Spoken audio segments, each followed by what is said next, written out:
Jenengan jangan hanya berpikir protes dengan ketentuan fikih, mengkaji yang sebanyak-banyaknya. Itu tadi, misalnya Anda seorang supir permanen, supir bis terutama. Kalau truk kan bisa lihat-lihat, kalau bis kan apa ada deadline-nya ya waktu. Seperti bis jurusan Surabaya Semarang, saya kan sering naik bis jurusan Surabaya Semarang. Kadang-kadang supirnya melihat saya tanya, Gus saya ini supir, saya ini Ramadan itu gimana ya?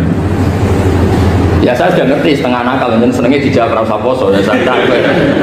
Tapi masalahnya secara fikih kalau kamu mengatakan kamu harus puasa terus, kamu melanggar konstitusi ilmu. Memang musafir punya diskon? Boleh tidak puasa. Pertanyaannya bayarnya kapan? Wong Syawal ya nyupir lagi, Dzulqa'dah nyupir lagi, nanti sampai Ramadan ya. Nah terus ya pas kamu cuti, biasanya cutinya pas sakit, boleh diskon lagi karena sakit. Coba. Nggak, andai kan Anda jadi ahli fikih milih zaman. Lu kalau orangnya soleh terus kayak ustadz di sini kayak dosen UI kan, masa dosen UI Universitas Islam nggak Islami kan nggak mungkin. Mungkin memilih poso kan. Masalah ini kan hukum untuk orang kebanyakan, nggak boleh hukum musuh gak kuat. Sahur jam 3:30 ngombe vitamin pokoknya harus kuat. Itu udah hukum, itu saran. Hukum itu beda dengan saran.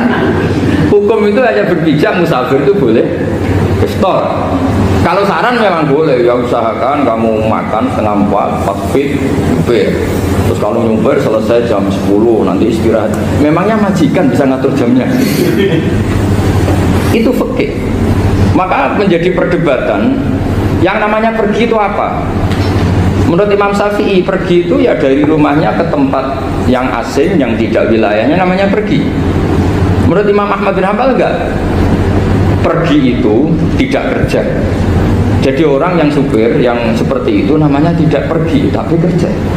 Tanyakan ke publik, misalnya jenengan ke UI, istri kamu atau suami kamu ditanya, istri kamu kemana? Kira-kira jawabnya bilang pergi jalan-jalan apa bilang kerja?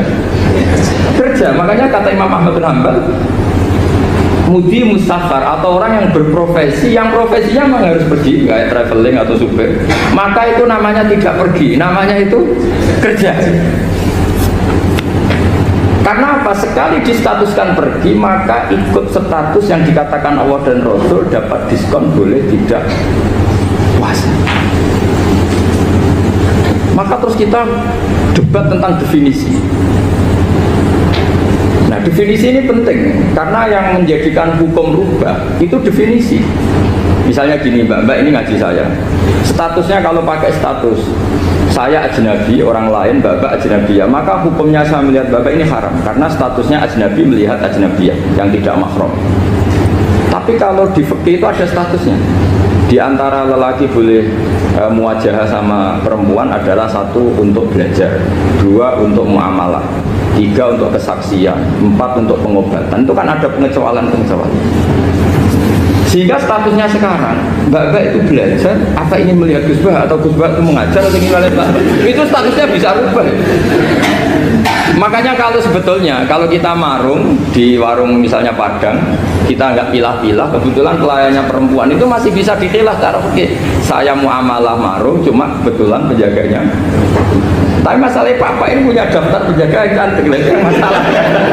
Maka pertanyaannya itu marung ke situ demi marung, apa demi melihat? Tidak jawab saja. Demi marung apa demi melihat? Kalau demi marung supaya kenyang, penjaga yang sangar-sangar juga banyak. Akhirnya kalau demi makan, penjaga yang cowok kan banyak. Kalau demi melihat, berarti yang dihitung kan niatnya. Berarti karena muamalah apa karena melihat? Melihat.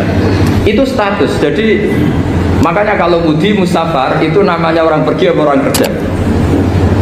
Orang kerja. Maka menurut pikirannya Imam Ahmad bin Hanbal seperti itu harus puasa karena dia adalah pekerja, bukan musafir.